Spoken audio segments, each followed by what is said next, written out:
Hey everybody, welcome back to Minor Stuff. I'm Matt. I'm Pat. And we're the Minor Brothers. Today we're going to go over the list of bourbons that we're hunting this spring. Let's get into it.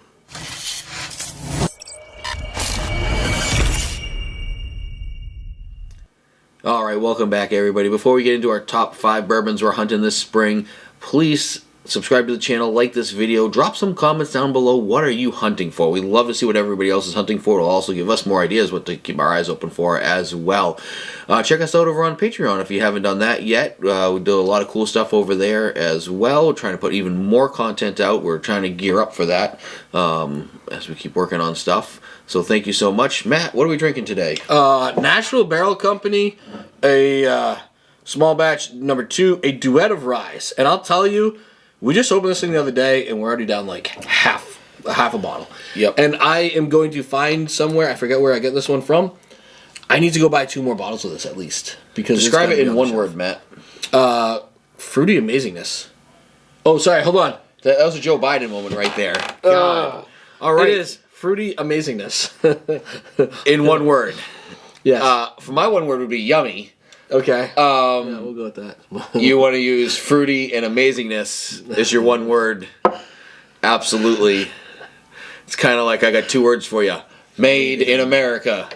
Oh, man. Anyways, this thing... I'm going to make that a meme. We're going to be doing a review on this pretty soon, but this thing is absolutely incredible. 100 proof. It is just... The amount of delicious flavor in here, Pat, is incredible. Yeah. So... All right, so Pat, let's talk about springtime. Now, this is some stuff that's going to be released pretty much now through... some of it's already been released. It just hasn't been released up here yet. Yep. Maybe to early summer almost. And we do have an honorable mention because the chances of us finding it when it's supposed to be released is basically 0% unless we can get it through one of our extra channels. Yes. So, number 1, Pat...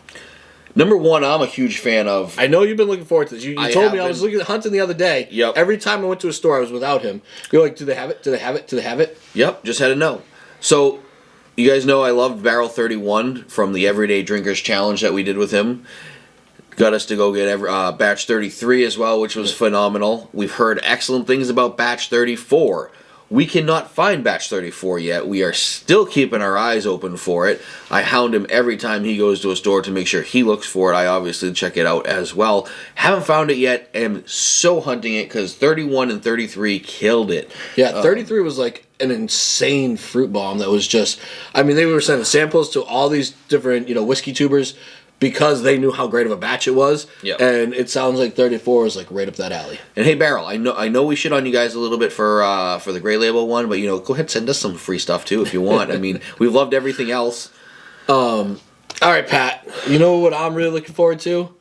Elijah Craig's next barrel proof. So it's going to be the B523. It's going to be released in May.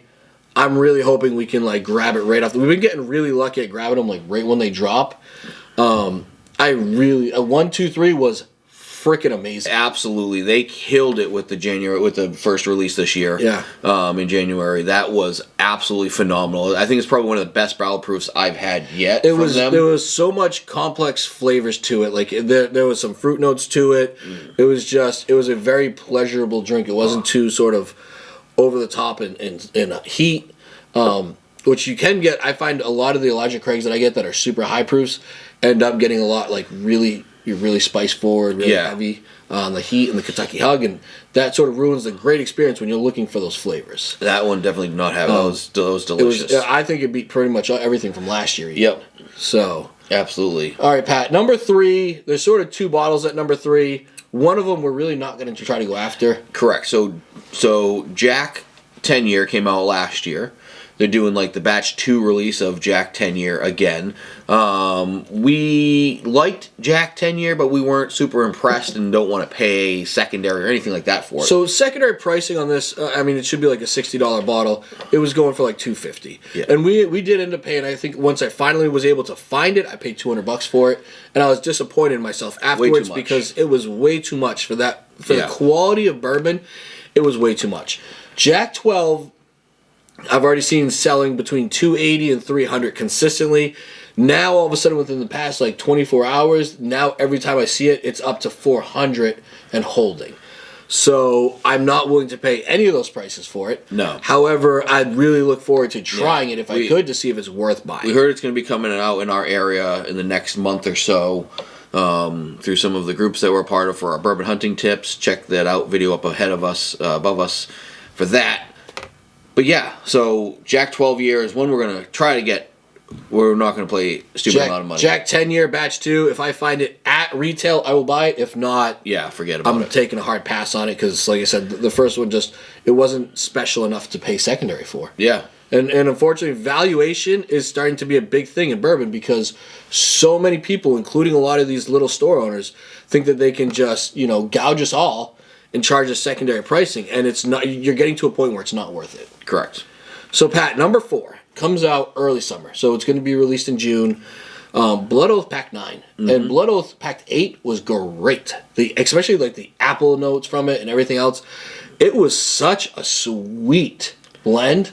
I'm really looking forward to Pact 9. Yeah. I think that's going to be one that we're going to try to find right away, do a review on quickly because... We got the last one pretty early too, I think. Yeah, I was going to say they sort of drop pretty fast right up around here and definitely allow us to... get it, and we try it right away. Like some of these ones, like this one, I think I've had this for like 2 or 3 months. You know what I mean? Because we have so many bottles, so it's hard to get to it. But when we get the Pact 9, just like when we get Elijah Craig or whatever, Barrel Batch 34, we're going to open it that day. Yep. Yeah, that day we will crack it open to review it. So definitely. All right, so that was what, number 4? Number 4. So now we're number number 5. Number 5 is so we're going to be searching for some Redwood cask strength. We tried one of these during the Redwood our live. Empire. Yeah, the Lost Marnock was great. Yep. And we really want to find cask strength, and we'll try any of the other ones. We don't see a lot of Redwood Empire up here. No, we don't see that really at all. We have to definitely hunt for that one. So yeah, we're going to start hunting sort of as we start hitting up Maine and other parts of Massachusetts. Yep. See what we can find. But we're definitely going to look to try to find the cask strength because I was surprised by the Lost Marnock. Totally surprised too. It was really good. It was delicious. So Pat, honorable mention / number 6, Stag Batch 19. It's making its release out there. I've already seen it on the secondary markets for $300 to $400. Something that I don't want to pay yet. I've heard it's phenomenal, but that's a release. And usually the way it is up here is we only get Stag released almost once a year. This past year, New Hampshire held it back for a lottery that we've never even basically seen anything of as far as the Stag releases. Like nobody was like, oh, I got this. Everybody basically said they got Elmer T. Lee or Old Rip or all those other things, but. So we didn't see any Stag Batch 18. The last thing I've seen released up here was actually Stag Batch 12. Stag Junior 12. So I'm hoping to see 19. If not, I know we'll be released in Massachusetts. I would love to walk through the warehouse in New Hampshire. I can only imagine the amount of stuff that's just sitting there. Yeah. But yeah, I definitely would, even if we can go down to Massachusetts and find some Batch 19 somewhere, it's something that we're really looking for. We really love the Stag Junior lineup. Yeah. Or now just regular Stag. But it's just, that is a hope for us. It's not something I expect to see. I know it has b00 released. Like I said, not going to pay the $300-$400 secondary pricing for that one. But anyways, what are you guys hunting? Let us know down in the comments as springtime comes, early summertime here. What is it you're going to be out there hunting for? What bottles do you guys, really want to see and get your hands on? Thanks so much for watching us, everybody. Have a good day.